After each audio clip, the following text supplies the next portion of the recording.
तर दिवसभरातली आणखी एक मोठी बातमी अंजली दमनिया यांनी केलेल्या मागणीसंदर्भात निष्पक्ष चौकशीसाठी अजित पवार पदावर नकोत। अजित पवार यांनी तत्काळ राजीनामा द्यावा। सामाजिक कार्यकर्त्या अंजली दमनिया यांनी ही मागणी केली आहे। तर बुद्धीला पटेल ते करेन उपमुख्यमंत्री अजित पवार यांनी उत्तर दिलंय।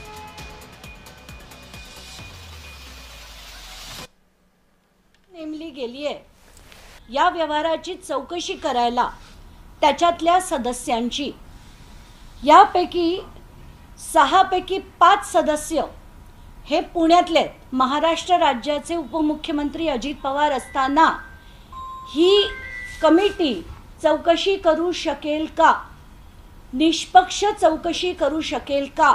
म्हणून माझी पहिली मागणी आहे की अजित पवार यांनी उपमुख्यमंत्री पदापासून आणि पालकमंत्री पदापासून ताबडतोब राजीनामा द्यावा। दमनिया तुमचा राजीनामा तुम्ही पदावर असाल तर निपक्षपाती चौकशी होणार नाही, तुम्ही राजीनामा द्यावा। माझ्या सद्विवेक बुद्धीला स्मरून मला जे योग्य वाटेल ते मी करेन।